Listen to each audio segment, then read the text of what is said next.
Now let's discuss S T elevation. तो हम कब कहते हैं कि एस टी सेगमेंट जो है वो एलिवेटेड हो गया है, और हम किस चीज़ के साथ इसको कंपैरिजन में लेते हैं।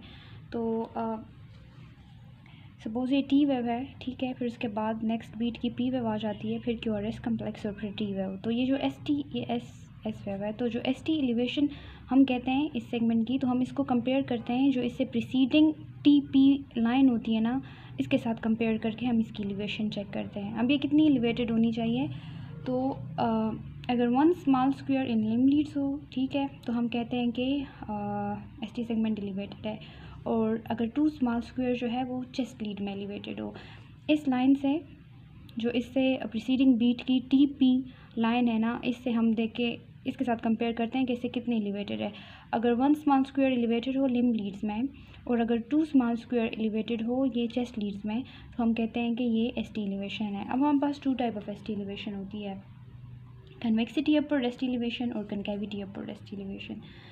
Convexity upward S T elevation ऐसे होती है कि ये पी वेव हो गया, फिर क्यू आर एस कम्प्लेक्स और ये एस टी सेगमेंट। अब ये एलिवेटेड है लेकिन इसकी ऊपर की तरफ कन्वेक्सिटी आ रही है, ठीक है, और ये भी P wave, Q R S complex और ये एस टी सेगमेंट और ये टी वेव। तो अब ये एस टी सेगमेंट भी comparison to this P R line elevated है, लेकिन ये जो है तो ऊपर इसकी कनकेविटी आ रही है। Convexity upward S T elevation हमारे पास एम आई में होता है, और जो concavity upward S T elevation है तो वो पेरिकार्डाइटिस में होता है। इसको याद रखने का एक तरीका ये है कि जो एम आई होता है तो वो ज़्यादा लीथल होता है, तो इस तरह से एड फेस बन जाता है। और जो पेरिकार्डाइटिस होता है वो डेंजरस तो होता है लेकिन इतना फैटल नहीं होता जितना कि एम आई होता है, तो इसलिए इस तरह कनकेव लाइन स्माइली फेस बन जाता है, ठीक है, चाहिए। और जो पेरिकार्डाइटिस वाली एस टी एलिवेशन होती है जिसको हम कनकेव एस टी एलिवेशन भी कहते हैं, तो वो इसको saddle shape S T elevation भी कहते हैं, ठीक है। कभी कभी ये वर्ड यूज़ हो जाता है सिनेरियोज में, saddle shape S T elevation. अच्छा, अब दो कंडीशंस हमारे पास इस तरह हैं कि वहाँ पे convexity upward S T elevation तो होती है लेकिन वो एम आई नहीं होता। तो वो दो कंडीशंस जो हैं वो एक एल वी एन्यूरिज्म है और एक प्रिंस मेटल एंजाइना है।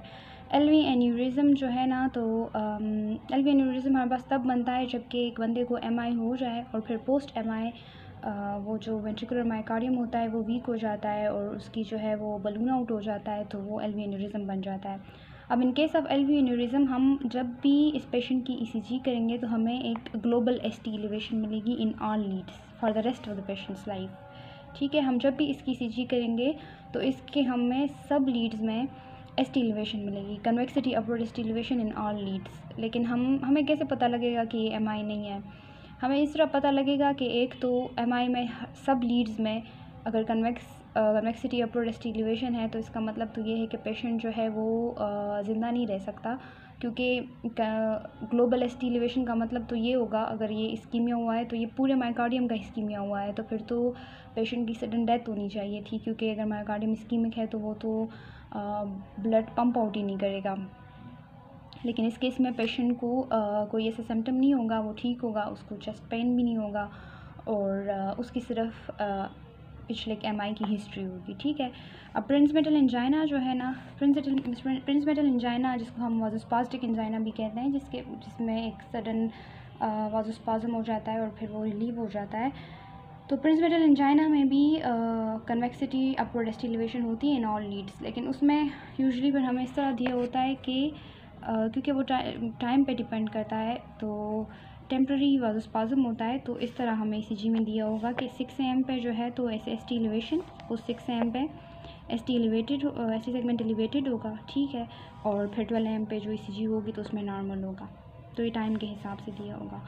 और अगर इवन टाइम के हिसाब से नहीं भी दिया हुआ तो जो प्रिंस मेटल एंजाइना वाला पेशेंट होगा उसमें ग्लोबल एस टी एलिवेशन होगी, और क्योंकि ये एंजाइना है तो उसको चेस्ट पेन होगा। लेकिन एल वी एन्यूरिज्म वाला पेशेंट जो है तो उसको चेस्ट पेन नहीं होगा। तो this was all about S T segment elevation.